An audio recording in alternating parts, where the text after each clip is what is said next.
Assalamualaikum warahmatullahi wabarakatuh. Nama saya Darmawan. Kali ini kita akan berbicara tentang bagaimana menentukan, memilih, dan mengembangkan unit usaha bisnis untuk BUM Desa atau Badan Usaha Milik Desa. Saudara sekalian, sebelum kita menentukan unit bisnis, unit usaha yang tepat untuk BUM Desa kita harus mengenal lebih dulu apa itu potensi pasar dan apa itu potensi penjualan. Seringkali banyak orang mempersamakan ini padahal itu dua hal yang berbeda. Potensi pasar itu diterjemahkan sebagai jumlah total semua merek dalam kategori produk yang mungkin dapat dijual ke pasar. Sedangkan potensi penjualan itu hanya jumlah total dari satu merek yang mungkin dapat dijual ke pasar. Lantas, apa tujuannya mengetahui pasar potensial? Pertama, dengan begitu kita akan memastikan masa depan bisnis dari unit usaha kita itu. Kita bisa menjadi tahu, mengidentifikasi pelanggan baru. Dengan hal itu kemudian kita bisa tahu apakah bisnis dari unit kita itu akan tumbuh, berkembang, berubah atau tidak. Dengan demikian kemudian kita akan menunjukkan kepada investor atau kolaborator tentang potensi bisnis kita. Sehingga kemudian mungkin akan membuat mereka untuk mau menyertakan modalnya dalam BUMDes kita. Selain tentu saja tujuan keempat meningkatkan pendapatan. Dan tujuan kelima itu kita agar memiliki plan yang banyak, rencana yang banyak. Rencana pengganti, plan B, plan C, yang bertujuan untuk mengatasi perubahan ekonomi dan pasar jika itu terjadi di kelak kemudian hari.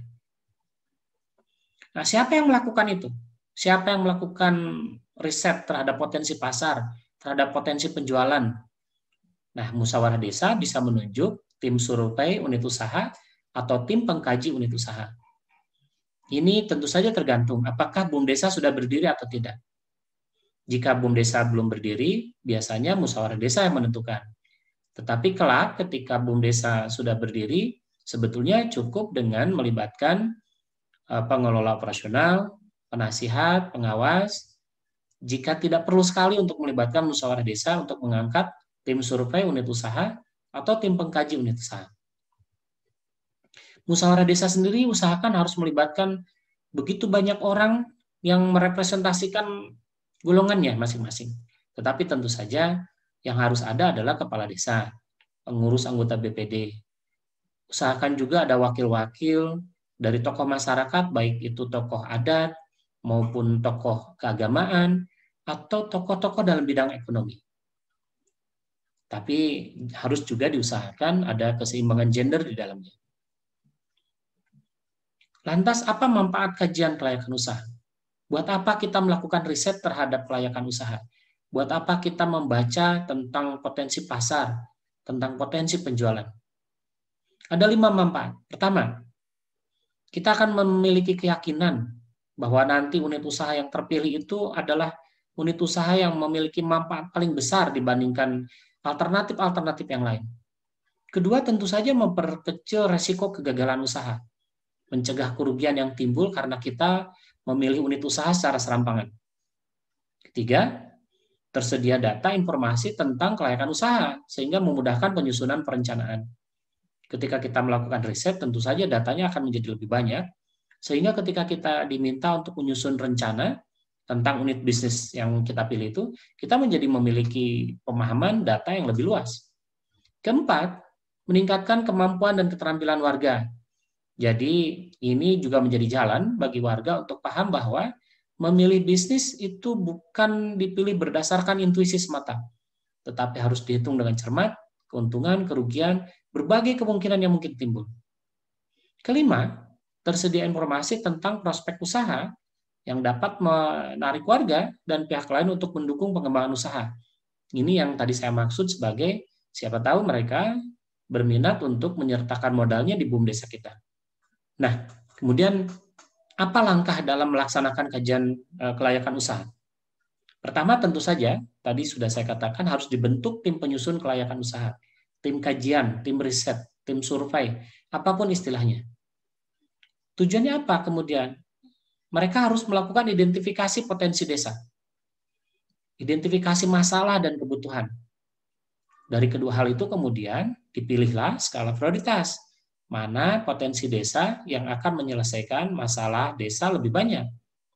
Sesudah tim ini menyelesaikan pekerjaannya, tim wajib mengkonsolidasikan hasil kajiannya. Bisa ke musyawarah desa atau melalui pengelola operasional BUMDesa. Bagaimana tim ini melakukan riset, kajian? Apa dasar pemilihan usahanya? Ada beberapa aspek yang harus dipertimbangkan. Pertama, aspek hukum, aspek keuangan, aspek manajemen dan sumber daya manusia. Ada lagi aspek ekonomi, sosial, budaya, politik, lingkungan. Ada aspek teknis dan teknologi. Ada aspek pasar dan pemasaran. Lengkap sekali. Kita harus perhitungkan segala mungkin. Apa yang mungkin terjadi. Kita harus memperhatikan segala kemungkinan. Segala aspek, semua indikatornya dianggap setara. Dengan demikian, kita akan memiliki unit usaha yang dikaji dengan serius. Apa indikatornya? Indikator-indikator yang kita teliti sesuai dengan aspek-aspek tadi bisa saudara baca melalui form penilaian kelayakan usaha yang saya buat. Saudara bisa membacanya di buku saya, judulnya Manajemen Bisnis BUMDesa, atau melalui link yang akan saya berikan di bawah video pembelajaran ini. Sekian, terima kasih. Semoga bermanfaat.